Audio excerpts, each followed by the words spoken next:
ঈদের ছুটিতে চলে গেলাম বাবার বাড়িতে। সেখান থেকে স্পেশালি কাদের বাসায় দাওয়াত খেতে গেলাম বাবার বাড়িতে 2 থেকে 3 দিন সবার সাথে কিভাবে এনজয় করলাম সেই সব কিছু নিয়ে আজকের একটা ব্লগ আপনাদের সাথে রেডি করেছি। হেই দেয়ার, আসসালামু আলাইকুম। আশা করি যে যেখান থেকে ভিডিওটি দেখছেন সবাই অনেক অনেক ভালো আছেন, সুস্থ আছেন। আজকের ভিডিওটা আশা করি যারা বাবার বাড়িতে গিয়েছেন আপুরা তারা অনেক বেশি এনজয় করবেন। আর বাবার বাড়িতে না গেলে কিন্তু ঈদ পূর্ণতাই পায় না। তো আমি সেই হিসেবেই আজকের ব্লগটা রেডি করেছি। আশা করি আপনাদের ভালো লাগবে। ভালো লাগলে অবশ্যই ভিডিওটিতে একটা লাইক দিতে ভুলবেন না।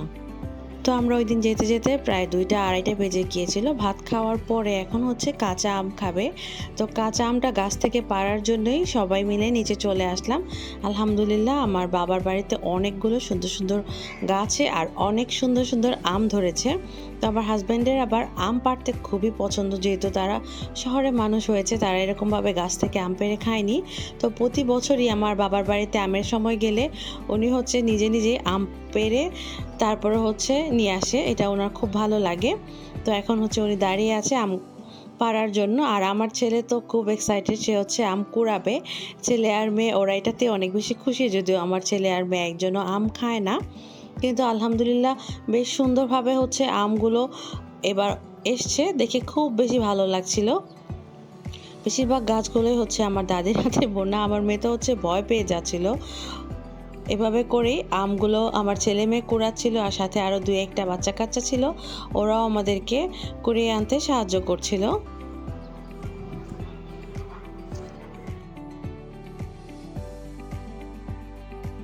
তো আম পাড়ার পরে তো আমরা একদম টায়ার্ড হয়ে গেলাম। তারপরে সামনে যে একটা দোকান ছিল দোকানে চলে গেলাম। দোকানে যে যার মতো ড্রিঙ্কস কিনলাম। আমার ভাইয়ের ছেলে বড় কোক না পেয়ে 2টা ছোট ছোট কোক নিয়ে নিয়েছে। ও হচ্ছে কোকের এত বেশি ফ্যান, ওকে কোক দিলে আর কিছুই লাগবে না। তো কোক চিপস নিয়ে বাসায় চলে আসলাম। আর এখন সন্ধ্যার দিকে খাচ্ছিলাম হচ্ছে আমার মায়ের হাতে বানানো চটপটি ফুচকা। এটা যে কতটা টেস্টি হয়, কেনাগুলো এতটা মজা হয় না। তারপরে আর শ্যুট করিনি। পরের দিন আমরা ছাদে চলে আসছিলাম।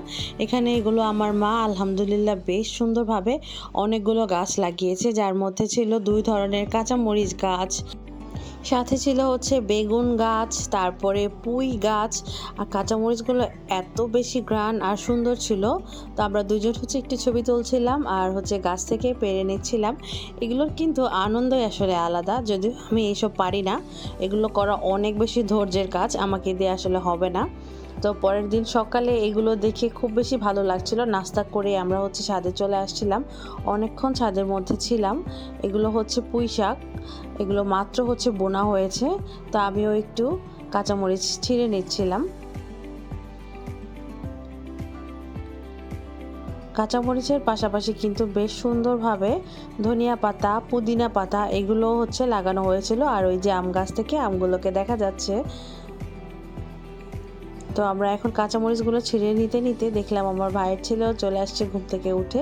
মাত্র ঘুম থেকে উঠেছে, তারপর ও খুব খুশি। ও হচ্ছে ওর ভাই বোনের সাথে, মানে আমার ছেলে মেয়ের সাথে খুবই আনন্দ করে থাকে। আর এদিকে একটু পুদিনা পাতাও আমরা ছিঁড়ে নিচ্ছিলাম। গতকাল যে হচ্ছে আমগুলো পেড়ে এনেছিলাম সেগুলো দিয়ে একটু আমের জুস বানিয়ে নিব, এই জন্য এগুলো আমরা নিয়ে নিচ্ছিলাম। আর ওই যেটা হচ্ছে আমাদের দিঘি, আর ওখানে নৌকাও আছে।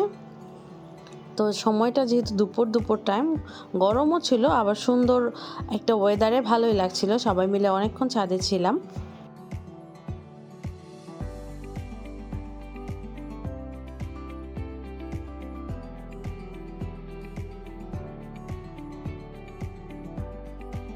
তো ছাদ থেকে পুদিনা পাতা, তারপরে ধনিয়া পাতা, কাঁচামরিচ আর কালকের আমগুলো যেগুলো পেড়ে এনেছিলাম সেগুলোতে এখন আমরা মজা করে হচ্ছে জুস বানিয়ে খাবো। কাঁচা আমের জুস কিন্তু খেতে খুব ভালো লাগে।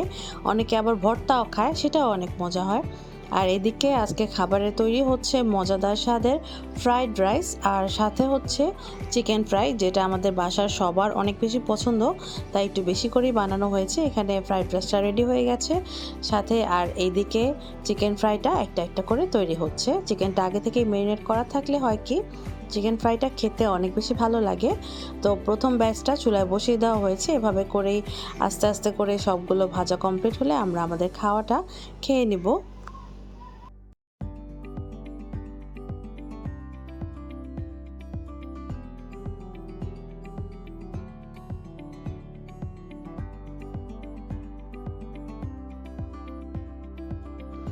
তারপরে আমরা বিকেলবেলা চলে গিয়েছিলাম হচ্ছে মার্কেটে। আমাদের একটু টুকটাক কেনাকাটা ছিল, আর অথবা বাসায় গেলে একটু ঘুরঘুর না করলে আসলে ভালো লাগে না। বাবার বাড়িতে গিয়েছি বসে থাকার জন্য তো না, তো সবাই মিলে একটু বের হয়ে গিয়েছিলাম।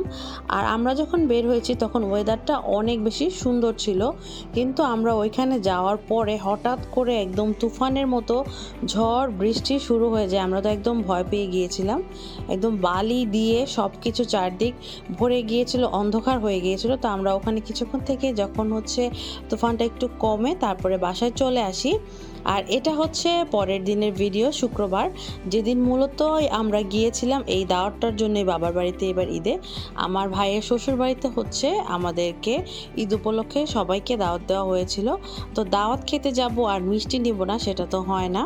তো আমরা এখান থেকে মিষ্টি চুজ করে দিচ্ছিলাম, বলে দিচ্ছিলাম কোনটা কতটুকু দিতে হবে। তো ভাইয়াটা আমাদেরকে দিচ্ছিল। এই মিষ্টিটা আমাদের এখানে নতুন দোকান হয়েছে, কিন্তু এই মিষ্টির দোকানটা ভালো ছিল, টেস্টের দিক দিয়েও ভালো, সব দিক দিয়েই ভালো। তো আমরা মিষ্টি টিষ্টি কিনে চলে গিয়েছিলাম দাওয়াতে। দাওয়াতের আয়োজনে খুব মজার মজার খাবার ছিল, চিকেন রোস্ট, টিকিয়া, তারপরে হচ্ছে ডিমের কোরমা, পোলাও, গরুর মাংস, সব কিছু। খাওয়া দাওয়ার পরে সব বাচ্চারা তো একসাথে খুব এনজয় করছিল। আমার মেয়ে ছিল এখানে, আরও এখানে যাদের বাসায় গিয়েছিলাম আমার ভাইয়ের ছেলে ছিল। এটা ছিল আমার ভাইয়ের যেহেতু নানুর বাড়ি, তো ও তো সব কিছু চিনে, সে তো খুব মজা নিয়ে ঘুরছিল। এদিকে ওই রুমে মানুষ বেশি হওয়াতে সে হচ্ছে আরেক রুমে এসে একটু রেস্ট করে নিচ্ছিল, যেহেতু অনেকক্ষণ দৌড়াদৌড়ি করেছে। কারণ ওর এখানে সব কিছু চেনা, ওর নানুর বাড়ি, তো খুব মজা নিচ্ছিল। আর এইদিকে এই বাবুটা অনেক সুন্দর করে দোলনায় ঝুলছিল, ওকে একদম মাশাল্লাহ পুতুলের মতো লাগছিল। তো আমি একটু ভিডিও করে নিলাম সব বাচ্চাদেরকে। বাচ্চাদের আনন্দটা সবচেয়ে বেশি ভালো লাগে। তো আর আমরা বড়রা এক পাশে গল্প করছিলাম, তারপরে যেখানে আঙ্কেলরা তারা এক পাশে ছিল, আন্টিরা এক পাশে ছিল, সবাই যার যার মতো করে এক একজন এক এক জায়গায় এক এক ব্যাচে করে করে হচ্ছে গল্প করছিল। কারণ এক একটা ওকেশন ছাড়া সবার সাথে চাইলেও কিন্তু দেখা হয় না, চাইলেও একজনের বাসায়ও যাওয়া পসিবল হয় না। যেহেতু মাঝে মাঝে বাসায় যাই, খুব কমই যাওয়া হয় আসলে এখন, যেহেতু বাচ্চাদের স্কুল থাকে, একটা না একটা থাকে, এই জন্য সেভাবে যাওয়া হয় না। তো ভাবলাম যখন গিয়েছি সবাই মিলে একসাথে আছে, একটু ভিডিও করে নিলাম। আমার মোবাইলেই রয়ে যাবে ভিডিওতে, আমার চ্যানেলটাতে একটা স্মৃতি হিসাবেই রয়ে যাবে। তো এই হচ্ছে আমার বোন, আমার বোনের ননদ, বোনের হাজব্যান্ড, ভাই, ভাইয়ের বউ, আমার ছেলে, সবাই আমরা একসাথে বসেছিলাম। আর আমার হাজব্যান্ড এই ভিডিওটা করে দিচ্ছিল। তো এখন হচ্ছে আমাদের গল্প করতে করতে অনেকটা সময় হয়ে গিয়েছিল, প্রায় সন্ধ্যা সন্ধ্যা হয়ে গিয়েছিল। তারপরে আমাদেরকে এখন হচ্ছে চা নাস্তা এগুলো দেওয়া হবে। আর এদিকে আমার ভাইয়ের ছেলে হচ্ছে একটু রাগ করেছিল, ওকে আবার ওর আন্টি একটু থামিয়ে দিচ্ছিল, আর ওর কাজিন ওকে হচ্ছে খাওয়া দিয়ে দিচ্ছিল। ওরা খুবই আনন্দ করছিল। ওদের এই দোলনাতে দোলানো দেখে আমারও খুব ইচ্ছে হচ্ছিল আমিও একটু উঠে বসি। তো আমি একটু পরবর্তীতে বসেছিলাম।